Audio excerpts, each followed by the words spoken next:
오늘도 하나님의 말씀 앞에 나오신 성도님들 주님의 이름으로 환영하고 축복합니다. 우리에게 새로운 출애굽기의 말씀을 나누게 하시는 하나님의 계획과 뜻을 신뢰하면서 오늘도 주님의 말씀 안으로 더 깊이 들어가는 성도님들 되시기를 소망합니다. 변함이 없고 신실하시며 또 섬세하신 주님의 손길이 오늘 우리의 심령을 만져주시고 선하고 의로운 길로 인도하여 주실 줄 믿습니다. 오늘 이제 출애굽기 말씀을 함께 보기를 시작하는 날입니다. 어제까지 우리는 창세기의 말씀을 보았는데 아담으로부터 시작하여서 요셉까지의 믿음의 선배들의 모습을 통하여서 많은 은혜를 우리가 받았습니다. 그런데 참 성경 중에 창세기를 많이 우리가 보았다고 좀 자부하고 또 잘 안다고 생각하였는데 이번에 우리가 다시 창세기를 보게 되면서 정말 느끼는 것은 아직 많이 부족하다라는 그런 생각, 그리고 또 매일매일 보아도 좀 새롭게 다가온다라는 그런 마음이 들었던 것 같습니다. 그래서 새로운 말씀, 또 우리에게 부족하지만 또 채워주시는 하나님의 위대하고 놀라우신 일하심을 우리가 좀 창세기를 보면서 느끼게 된 것 같습니다. 출애굽기 역시 우리가 잘 아는 말씀이라고 여길 수도 있고 생각할 수도 있지만 하나님께서 이 시간도 놀라운 방법으로 우리에게 깨닫게 하시고 또 돌이키게 하시고 바른 길로 나아가게 하실 때 우리가 그 길 잘 따라가는 자들 되기를 간절히 소망합니다. 그럼 이제 이 출애굽기에 대해서 간략하게 살펴보면서 출애굽기 묵상의 시작을 열기를 원하는데, 출애굽기는 말 그대로 애굽기, 애굽, 그 영어로 이집트에서 나오는 이야기입니다. 그래서 이 출애굽기는 흉년으로 인하여서 이주한 70명의 그 야곱의 자녀들, 자손들이 이제 400년 만에 큰 민족으로 성장한 모습을 첫 장에서 보여주고 있고, 그들이 하나님의 뜻에 따라서 모세와 함께 애굽을 탈출하는 내용이 담겨 있습니다. 근데 그렇게 탈출하였던 이유, 그것은 이 애굽이 기원전 16에서 11세기 경에 아주 번영한 신왕국 시대를 그렇게 지내고 있는 왕국이었는데, 그런 애굽에서 종살이를 하고 있었던 이스라엘 민족이었기 때문에 이 민족이 이제 그 애굽을 떠나 하나님의 약속의 땅으로 돌아가기 위하여서 출애굽하는 것이었습니다. 총 40장으로 이루어진 이 출애굽기는 크게 세 가지 주제로 나뉘어져 있습니다. 구원, 그리고 율법, 성막이라는 주제로 크게 나눌 수 있습니다. 여호와 하나님의 구원의 역사를 이스라엘 자손들이 온 몸으로 경험하게 되는 그런 말씀이 초반부에 등장하는데, 특히 10가지 재앙, 그리고 첫 유월절의 사건, 구름 기둥과 불 기둥의 인도하심 등의 그런 역사가 대표적인 내용입니다. 하나님 외에 다른 신이 없음을 그 눈으로 직접 보여주시는, 확실하게 말씀하여 주시는 부분이기도 합니다. 이어서 시내산에서 주신 십계명과 또 율법으로 말미암아 하나님을 더 경외하는 것으로 하나님께서 초청하시는 그런 말씀이 등장하고, 이후에 또 성막을 짓도록 명령을 하시는데, 이것은 하나님과 교제하며 관계하는 방법을 알려주시고 예배하는 방법을 예비하여 주시면서 하나님의 사랑을 더 보여주시는 부분이기도 합니다.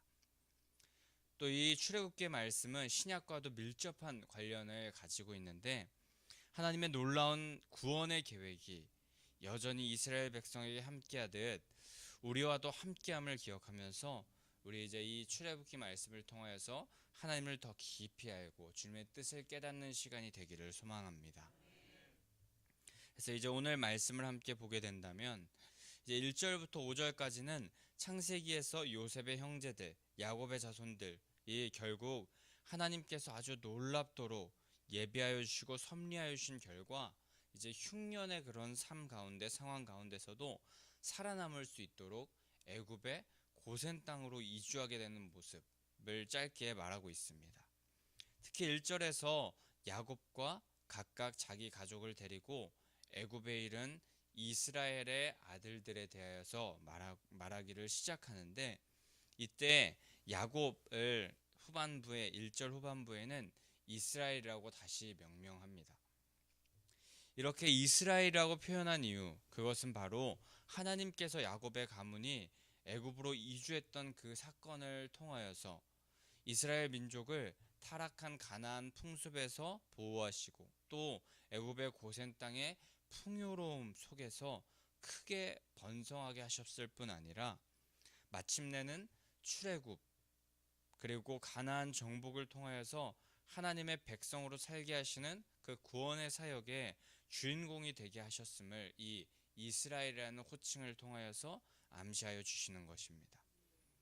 또 야곱은 하나님의 은혜로 이스라엘이 되었지만, 인간적인 시선으로 우리가 창세기에서 보았을 때 교활하고 또 허물 많은 그런 모습을 띈 자이기도 하였습니다.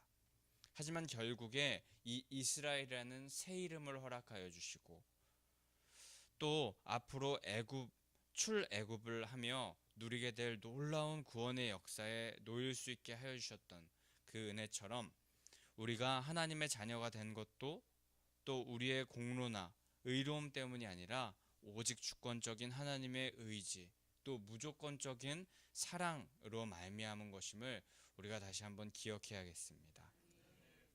우리에게도 이스라엘의 이름을 허락하신 그 하나님께서 로마서 8장 15절의 말씀과 같이 양자의 영, 자녀의 영을 허락하셔서 우리에게 새로운 존재, 새로운 이름으로 살게 하시는 그 하나님이 계심을 우리가 마음에 새기며, 오늘도 주님의 놀라운 비전에 함께 참여하는 그런 자들 되기를 소망하고 축복합니다.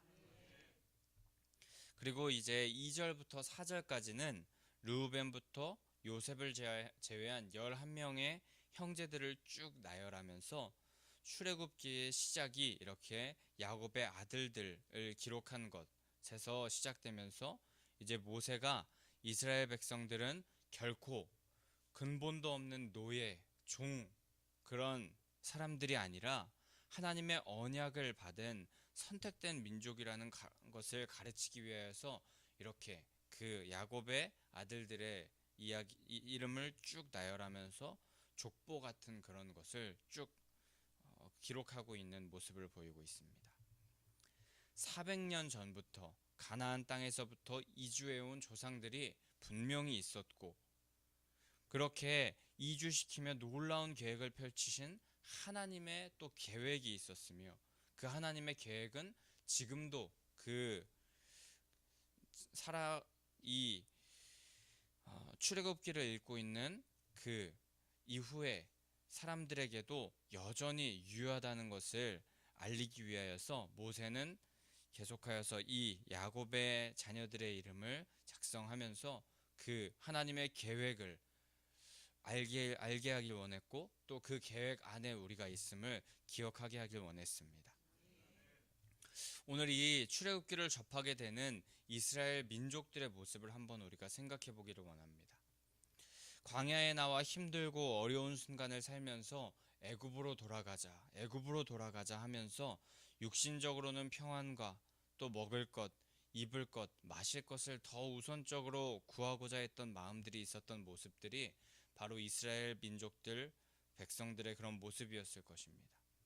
하지만 그들이 애굽으로 돌아간다면 의식주를 채우며 또 만족할 수는 있을지라도 영혼의 안식, 놀라운 구원의 역사를 이루는 것, 그것은 불가능했을 것입니다. 영원한 하나님 나라의 비밀을 깨닫지도 못했을 것입니다. 그렇기에 모세는 이스라엘이 지나온 그 역사를 읊어주면서 하나님의 놀라운 계획과 섭리를 다시 한번 기억하고, 그 놀라운 그 계획과 역사에 동참하라고 말하고 있는 것입니다. 그렇습니다. 우리도 오늘 말씀을 보며 분명히 깨달아야 할 것, 그것은 바로 하나님의 역사는 한 채 흐트러짐도 없이 아주 섬세하고 세세하게 계획하셔서 진행되고 있다는 것입니다. 실수가 전혀 없으십니다. 그냥 아무 족보도 없이 옛다 이래서 일어나고 주어지는 것이 하나님의 역사가 아닙니다. 그냥 기분 내키는 대로 행하여지는 것이 하나님의 역사가 아닙니다. 여기 예배에 나와서 하나님의 말씀을 듣고 우리의 마음 가운데 결단하고 기도할 수 있게 하시는 것도 모두 하나님의 놀라우신 역사와 섭리 가운데 있는 것이며, 우리가 하나님의 자녀가 된 것도, 은혜 받게 하신 것도, 또 미아 중앙교회에 다니게 하신 것도, 가정을 우리에게 허락하여 주신 것도 하나님의 놀라운 뜻과 계획 안에 있습니다. 깨달아지지 않고 믿어지지 않더라도 이건 말씀에 나와 있고, 또 믿음의 선배들의 간증으로도 들을 수 있는 절대 불변의 진리인 것입니다. 그렇게 지금 현재의 상황 가운데 육신적으로 평안이 없는 것 같고, 또 의식주가 채워지기도 힘든 상황에 놓인 것 같고, 또 고난과 어려움 가운데 있을지라도 하나님의 계획을 신뢰하면서 하나님의 뜻을 구하고 그 뜻대로 행하는 자 되시기를 소망합니다. 교회 성전 건축도 끝까지 쉽지 않은 시간을 보내고 있는 것 같고, 또 지체되는 시간을 우리가 보내는 것 같지만, 놀라운 역사와 섭리를 믿고 의지하며 나아간다면 결국에 우리를 약속의 땅, 진정 구원의 역사 속으로 인도하여 주실 줄 믿습니다. 그리고 이제 그 이후 5절에서 야곱의 허리에서 나온 사람이 72호라고 하며 70명으로 시작된 이스라엘 민족에 대해서 말하고 있습니다. 그들이 7절에 보게 되면 생육하고 불어나 번성하고 매우 강하여 온 땅에 가득하게 되었다라고 그렇게 기록되어 있습니다. 하나님의 약속의 말씀을 이루시는 것이고, 또 하나님의 민족들, 하나님의 백성들은 하나님께서 반드시 강하고 담대하게 인도하여 주신다고 말씀하시는 것입니다. 허나 오늘 본문에서 문제의 서막을 알리는 본문이 있으니 바로 6절과 8절입니다. 요셉과 그 형제, 그 시대 사람들이 다 죽었고 요셉을 알지 못하는 새 왕이 일어났으니 그가 바로 애굽을 다스리게 된 것이었습니다. 요셉이 총리 대신이었고, 또 바로가 요셉을 신뢰하고 국정을 맡겼던 그런 사람이었으며, 그런 요셉을 보고 바로가 그 요셉의 민족들을 고센 땅에 살게 해 주었었는데, 그렇게 살게 해 주었던 장본인이 모두 죽고 그 사람들이 다 죽고 이제 지금 현재 요셉을 모르는 왕이 즉위했다면 이것은 참 큰일일 수밖에 없는 상황인 것입니다.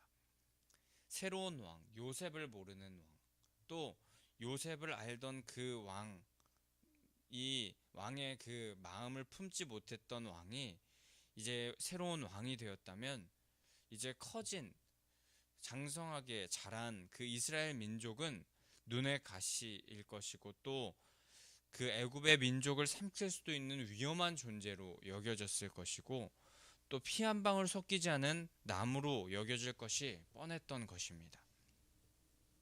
그리고 역시나 이 생각대로 9절부터 이스라엘 민족을 종처럼 부리며 11절에서는 무거운 짐을 지어 괴롭게 하였다. 12절에는 학대받았다. 13절에서는 일을 엄하게 시켰다. 14절에서는 어려운 노동, 생활을 괴롭게 하고 흙 이기기, 벽돌 굽기, 농가의 여러 가지 일을 시켰다고 하면서 그 어려움을 말씀에서 말하고 있습니다. 이스라엘 민족들은 극진한 대우를 받으면서 고센 땅으로 이주했던 그 과거의 모습이 있었지만, 시간이 지난 뒤 졸지에 애굽의 종으로 변해버린 것입니다. 우리가 어제까지 보았던 창세기 1장, 창세기의 말씀에서 그 창세기 1장은 생명의 창조로 시작되고 있습니다. 그런데 출애굽기 1장, 출애굽기가 시작되는 이 1장은 지금 야곱과 요셉의 가족의 죽음으로 시작하고, 또 그 민족이 암울한 역사를 맞이하고 종살이를 하게 되는 상황으로 그렇게 시작되고 있으며, 이 창세기에서는 생명 그리고 창조의 찬란한 모습이 드러남과는 그 반대로 암울하고 문제투성이인 모습이 출애굽기의 시작 부분에 그려지고 있는 것입니다. 하지만 이런 문제가 가득한 상황, 요셉을 모르는 왕이 즉위하고 종으로 전락해버린 위기와 죽음의 모습에도 정말 찬란한 빛이 나는 그런 구절이 한 구절이 있으니 바로 7절의 말씀입니다.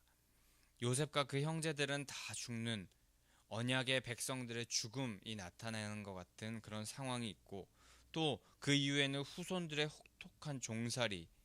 하지만 그 가운데 오늘 본문에서 너무나도 반짝반짝거리는 그런 빛나는 본문이 있으니 바로 7절. 이스라엘 자손은 생육하고 불어나 번성하고 매우 강하여 온 땅에 가득하게 되었더라. 아멘. 죽음에서 시작하고 문제가 가득한 상황에 있었던 이 출애굽기의 이야기로 시작이 되지만, 그 속에서 여전히 하나님의 꿈과 비전은 생육하고 불어나 번성하고 매우 강하여지고 있었다는 뜻입니다. 그리고 그 비전의 역사는 온 땅에 가득하게 되었다고 말씀하시는 것입니다. 함께 예배하는 모든 오늘 여기 모인 성도님들, 현재 여러분의 삶에 문제가 가득한 것 같으신 분 계십니까? 또 죽음의 위기 속에 언제 부서질지 모르는 살얼음판을 걷고 계신 것 같은 분 계십니까? 또 우리 교회의 건축 상황이 캄캄하여 보이고, 또 자재값 인상, 또 옆에 아파트들보다 늦게 들어가는 것 때문에 또 어떻게 전도를 해야 될지 안절부절 하고 계시는 분 계십니까? 그런 암담하고 암울한 상황 속에서도 여전히 실수가 없으신 하나님의 역사는 진행되고 있음을 우리가 기억하기 원합니다. 죽음으로 끝날 것 같아 보여도 하나님의 일하심은 한 번도 쉬신 적이 없습니다. 우리가 알지 못하고 보지 못할 뿐이지 하나님의 열심이 그 어떤 열심보다도 뛰어나며 그 열심이 우리를 향하여 일하고 계십니다. 인간이 생각하는 문제와 어려움 속에서도 하나님은 존재의 변화를 얻으라 말씀하시며 여전히 우리를 생육하고 번성하게 하고 계신 것입니다. 혹시 태풍의 특성에 대해서 알고 계십니까? 태풍은 엄청난 자연재해이고 쓰나미, 회오리 바람, 또 해일, 홍수, 많은 인명피해 등을 유발하기도 하지만, 그 태풍 한가운데 반경 10km는 태풍의 눈이라고 하는데, 그 태풍의 눈은 평온하고 고요하다고 합니다. 오늘 출애굽기 1장에 이스라엘 백성들과 같이 마치 태풍처럼 모든 것을 쓸어버리는 문제가 엄습해온 것 같은 것이 이 출애굽기 1장의 모습인 것 같습니다.